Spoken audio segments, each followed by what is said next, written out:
Vacuum में। हाँ हाँ, जैसे टी डिस्टेंस का अगर म्यू मीडियम है, टी डिस्टेंस का म्यू मीडियम है, टी लेंथ अगर म्यू मीडियम में है, then that is equal to mu t distance in vacuum. T distance in mu is equal to mu t distance in vacuum और air. तो equivalent length है।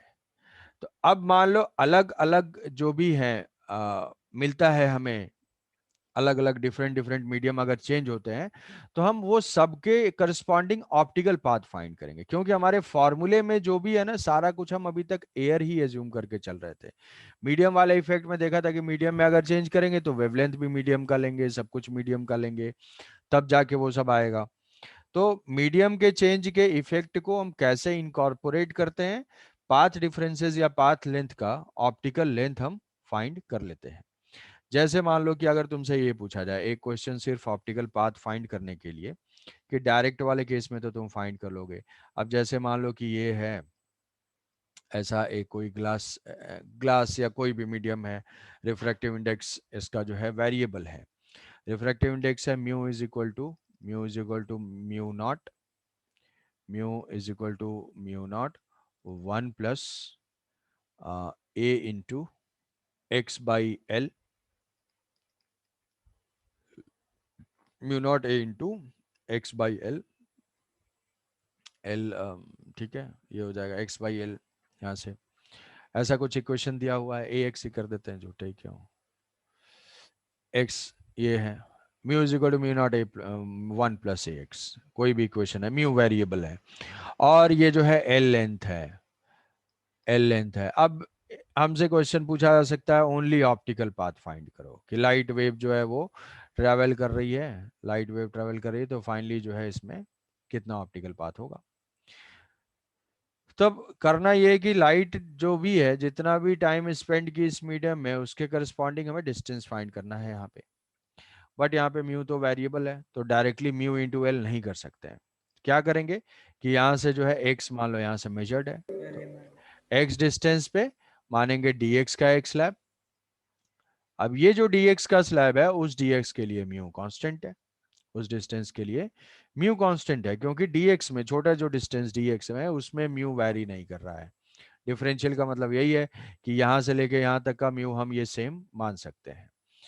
तो इस dx में कितना ऑप्टिकल पाथ होगा, ऑप्टिकल पाथ कुछ मान लेते हैं ds से डिनोट करते हैं, ds, s is the optical path.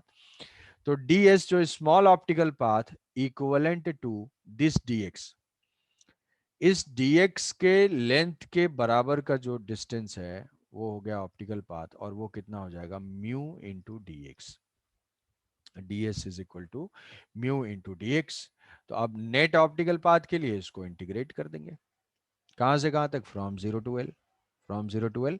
तो यहाँ पे इसकी वैल्यू को पुट कर देंगे, वो हो जाएगा mu naught 1 plus a x into d x, mu plus a x, और यहाँ पे 0 to L, तो म्यू नॉट कॉमन हो जाएगा, और 1 का इंटीग्रेशन हो जाएगा एक्स, एक्स की जगह पुट करेंगे L, plus a x square by two, तो ये हो जाएगा A L square by two, A L square by two, zero put करेंगे तो वो जीरो ही आ जाएगा।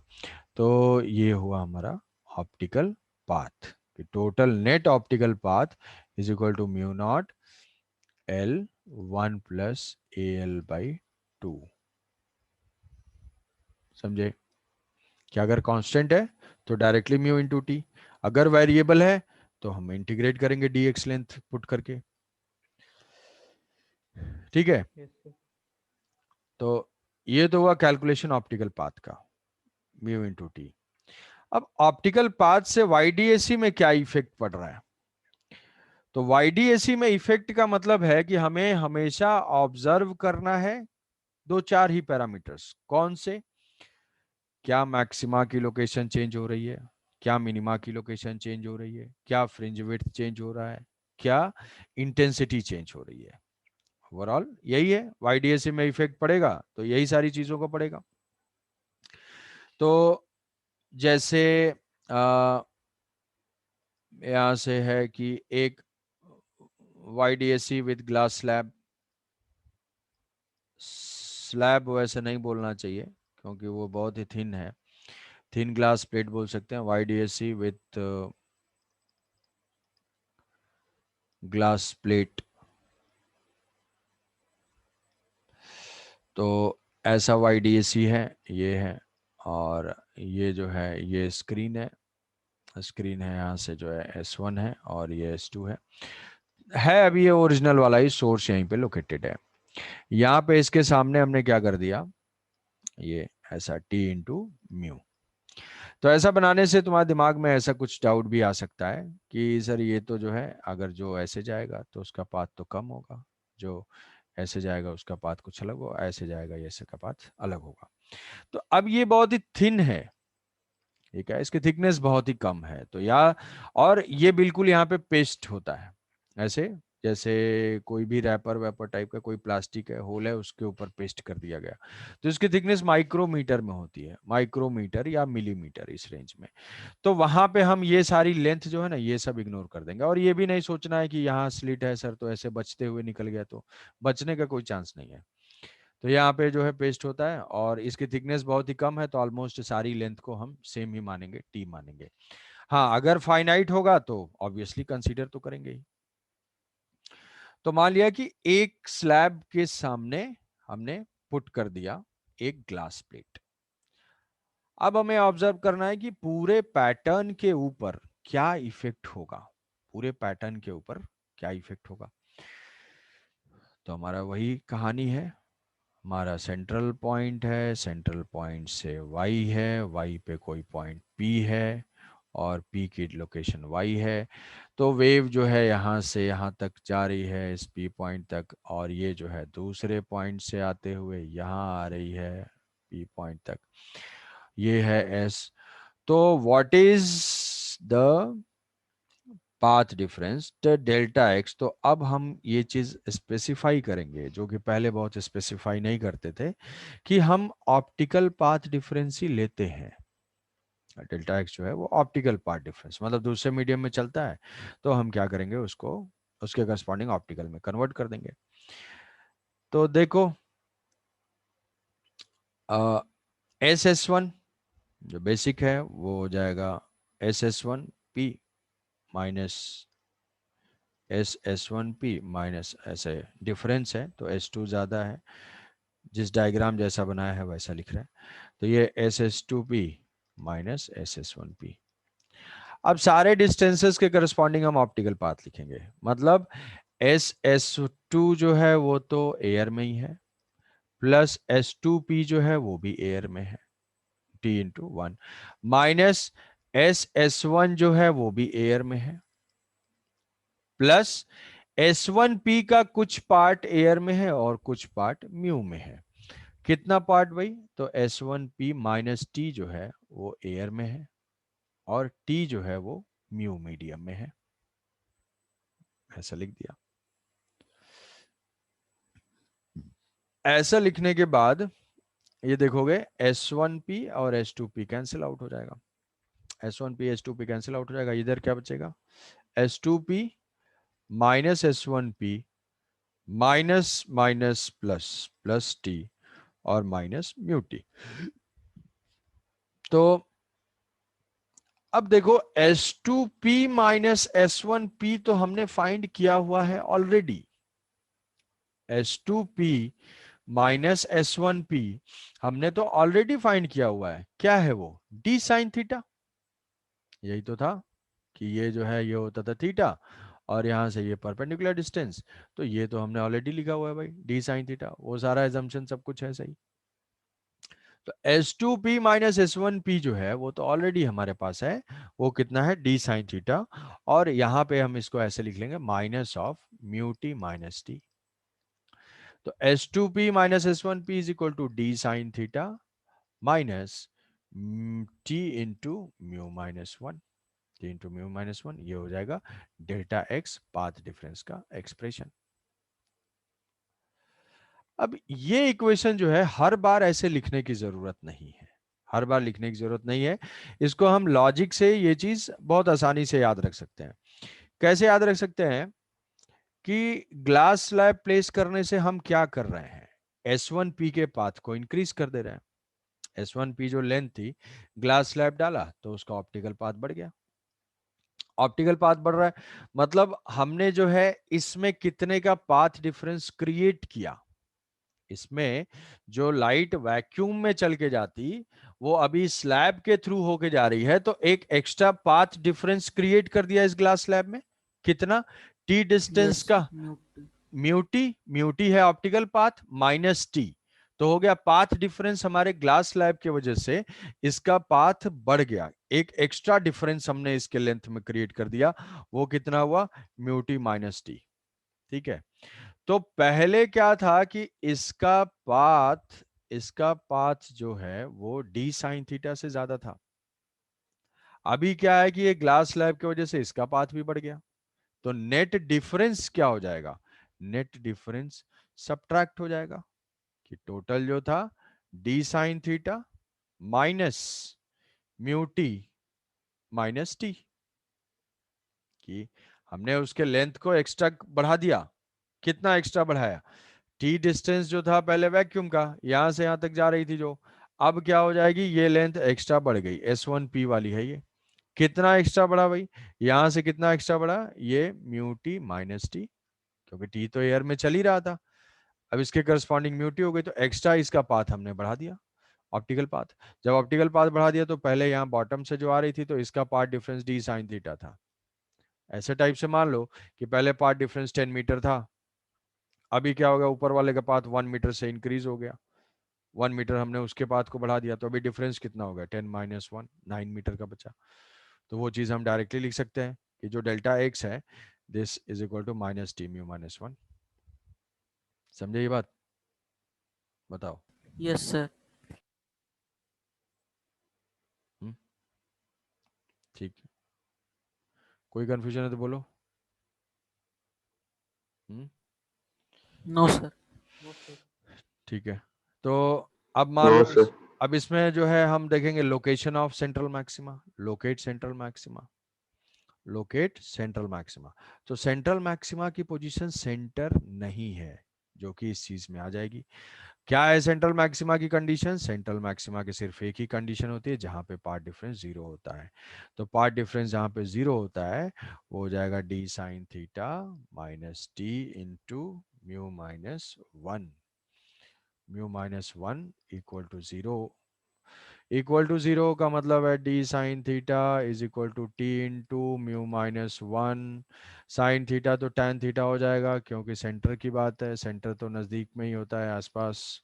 तो ये टैन थीटा को लिख लेंगे वाई बाई डी, तो d y by d is equal to t into mu minus one. तो यहाँ से है y is equal to d t by d minus mu minus one. तो ये y सेंट्रल मैक्सिमा की लोकेशन हो जाएगी। y पॉजिटिव है, पॉजिटिव मतलब सेंट्रल मैक्सिमा किधर शिफ्ट हुआ? ऊपर की तरफ। y जो है पहले क्या था? जीरो था, तो central maxima will shift towards the slit where split has been inserted, उसी डायरेक्शन में जाएगा। अब इसको भी लॉजिकली सोच सकते हो कि जब पहले तो था कि इसी ज्योमेट्रिकल इसी पॉइंट पे पार्ट डिफरेंस पाथ सेम आ रहा था, क्योंकि कुछ वो था नहीं, प्लेट वगैरह कुछ था नहीं, तो डायरेक्ट यहीं पे जो है सेम आ रहा था, यहाँ पे ये सेम सेम आ रहा था, जीरो हो जा रहा था। अगर अब ग्लास प्लेट के थ्रू जाना है तब तो इसका पाथ बढ़ गया, तो जीरो होने के लिए क्या होना होगा? थोड़ा सा ऊपर शिफ्ट होना होगा। तो सेंट्रल मैक्सिमा जो है स्लाइटली शिफ्ट हो गया, किस साइड में? जिधर हमने ग्लास प्लेट इंसर्ट किया। अगर ये ग्लास प्लेट इधर नहीं इंसर्ट करते, इधर इंसर्ट करते, इधर इंसर्ट करते, तो सोचो क्या होता। एक तो पहले से ही पार्ट डी साइन थीटा ज्यादा था, ऊपर से और एक्स्ट्रा जो है इतना पार्ट डिफरेंस डाल दिया, तो उसमें पार्ट डिफरेंस क्या हो जाएगा? तो उसमें पार्ट डिफरेंस यहाँ पे प्लस हो जाएगा। प्लस हो जाएगा तो लोकेट सेंट्रल मैक्सिमा क्या हो जाएगी? लोकेट सेंट्रल मैक्सिमा में माइनस हो जाएगा। माइनस का मतलब क्या है कि जो original y is equal to zero वाली पोजीशन थी उससे बिलो आ जाएगा। तो सेंट्रल मैक्सिमा उसी साइड शिफ्ट होगा जिस side glass plate, single glass plate insert करेंगे। तो मान लो किसी के दिमाग में आएगा, अच्छा ठीक है वो तो ठीक है, दोनों में कर देंगे तो क्या होगा? दोनों में करेंगे क्या होगा? वो आएगा भी। सब्र का फल मीठा होता है, देख लो। CM will shift towards the slit above the plate is inserted, where the insert plate has been inserted. अब इसमें क्वेश्चन ये है कि ठीक है, सेंट्रल मैक्सिमा तो शिफ्ट हो गया, तो अल्टीमेटली सेंट्रल मैक्सिमा शिफ्ट हो रहा है, तो पाथ डिफरेंस हमें क्या है कि हम ये सोचते हैं कि क्या फ्रिंज विड्थ के ऊपर कोई इफेक्ट आएगा, फ्रिंज विड्थ के ऊपर कोई इफेक्ट आएगा, तो हम बीटा फाइंड करने की कोशिश करते हैं। बीटा फाइंड कैसे करेंगे, पहले मैक्सिमा लोकेट करते हैं। तो फॉर मैक्सिमा कोई भी फ्रिंज विड्थ फाइंड कर लेते हैं, इंटरफ्रेंस में तो सब सेम होता है। तो for location of maxima, maxima की लोकेशन के लिए क्या है, delta x is equal to, ये कंडीशन तो चेंज होगी नहीं, एल लेमडा ये तो रहेगा ही, ये हमारा क्या है डी साइन थीटा तो पहले था, और यहाँ पे t into mu minus one. तो कहानी कहानी ऐसी हो जाएगी कि ये d sine theta is equal to n lambda plus t into mu minus one. तो वही आसपास अगर फर्स्ट सेकेंड थर्ड की बात करेंगे तो ये यही चीज़ हो जाएगी, n lambda plus t into mu minus one. Tan theta कर देंगे, वाई कर देंगे, तो यहाँ से जो y is equal to y by d करेंगे, इधर लिख देंगे ऐसे, n lambda d by d plus t into mu minus one d by d. अब ये nth मैक्सिमा की लोकेशन है, nth मैक्सिमा की लोकेशन है। अब nth मैक्सिमा की लोकेशन है तो हमें फाइंड करना है फ्रिंज विड्थ। फ्रिंज विड्थ क्या होगा, n into n minus separation between any two consecutive maxima, any two consecutive maxima. तो यहाँ पे देखो, यहाँ पे n पुट करके ये सारा लिखेंगे, फिर n माइनस वन पुट करके सारा लिखेंगे, तो ये टर्म तो कांस्टेंट है, ये तो दोनों में सब्ट्रैक्ट ही हो जाएगा। सब्ट्रैक्ट हो जाएगा तो ये क्या आएगा, लैम्डा डी बाई डी। मतलब फ्रिंज विड्थ के सेहत पे कोई असर नहीं होगा, fringe width as such same ही रहेगी। फ्रिंज विड्थ सेम क्यों रहेगी, क्योंकि वो बस सारा पैटर्न ऊपर की तरफ शिफ्ट हो जा रहा है और कुछ नहीं हो रहा है। क्या सेंट्रल मैक्सिमा चेंज हो रहा है, यस सेंट्रल मैक्सिमा तो चेंज हो जा रहा है।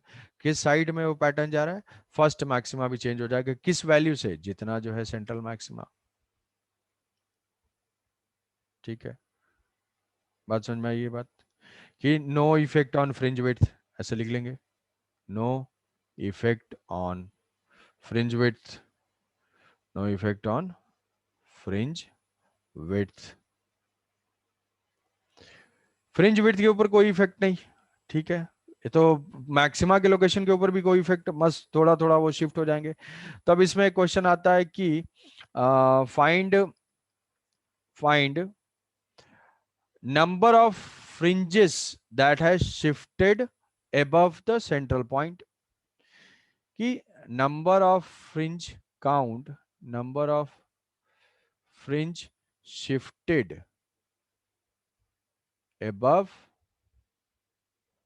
Central point, above central point, central point से ऊपर कितने शिफ्ट हुए, कितने नंबर ऑफ फ्रिंज शिफ्ट हुए। तो यस, थोड़ा सा लॉजिक सोचो, कुछ कैसे काउंट करेंगे भाई, पूरा का पूरा पैटर्न शिफ्ट हो गया, इस पॉइंट के ऊपर कितने फ्रिंज गए, तो हम क्या करेंगे, सेंट्रल तो यही था, सेंट्रल अभी यहाँ आ गया, कितना है ये, t into mu minus one into d by d, तो ये डिस्टेंस हो जाएगा T into mu minus, number of fringe shifted, number of fringe shifted, ये जो डिस्टेंस जो शिफ्टिंग हुई है वाई सेंटर ऑफ मास की, इसी में जितने बीटा बीटा होंगे उतने फ्रिंज शिफ्ट होंगे, that is equal to y central maxima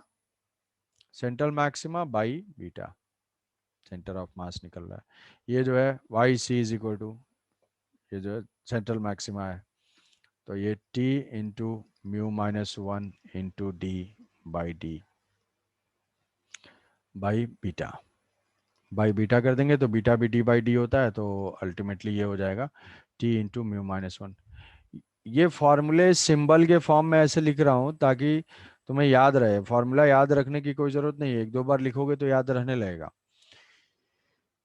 कि कितना शिफ्ट हुआ, क्या इंटेंसिटी के ऊपर कोई इफेक्ट होगा, इंटेंसिटी वाले फॉर्मूले में कहीं पे भी कुछ चेंज आ रहा है, वो मैक्सिमा की इंटेंसिटी तो वही रहेगी जहाँ पे एन लेमडा होगा, पाथ डिफरेंस तो एन लेमडा जहाँ पहुंचेगा तो फेज डिफरेंस भी वही रहेगा, तो इंटेंसिटी के ऊपर कोई इफेक्ट नहीं होगा, सिर्फ और सिर्फ सारा पैटर्न अबव शिफ्ट हो जाएगा या उस साइड शिफ्ट होगा जिस साइड ग्लास स्लैब हमने इंसर्ट किया है। समझे? Yes sir. Yes, sir. Yes sir.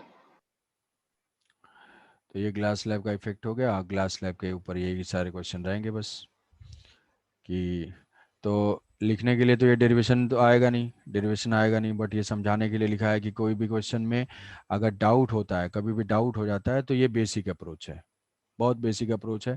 यही सब सारे क्वेश्चन को हम ऐसे स्टार्ट कर सकते हैं। और जैसे YDAC या ये वेव ऑप्टिक्स का हाल जो है ना, वो रोटेशनल वाला है। ठीक है, जितना प्यार सबको रोटेशनल से होता है उतना ही प्यार वेव ऑप्टिक्स से भी होता है, जो कि है लॉजिकल।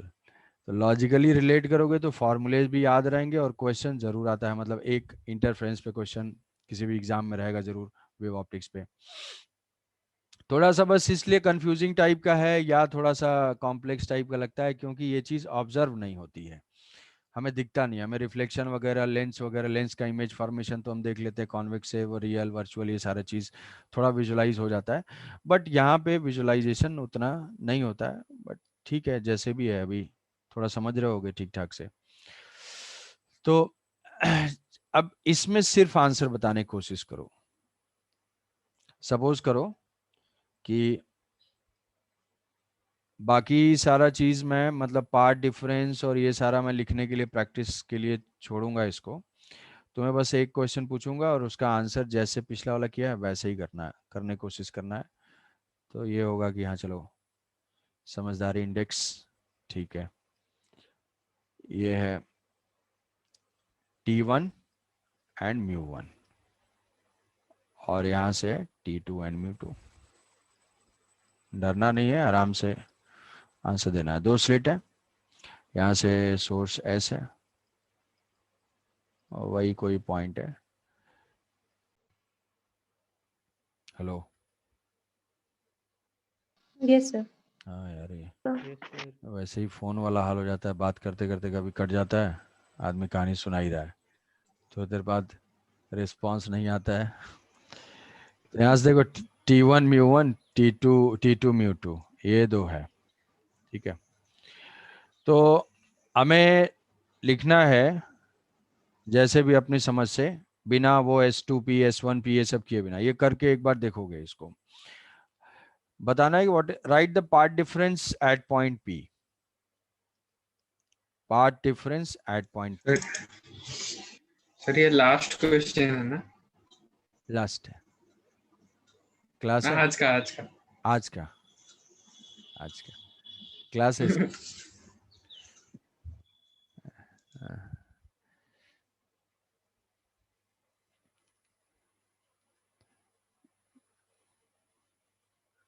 झा सर कैसे? अच्छा अच्छा, ठीक है, बस ये लिखेंगे, छोड़ देता हूँ। Path difference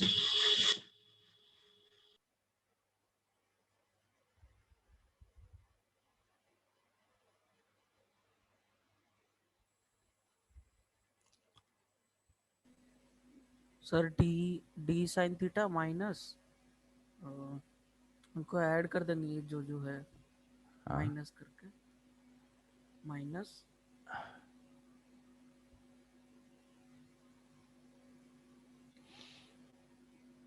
D sine theta तो जनरल है बिना ग्लास स्लैब के।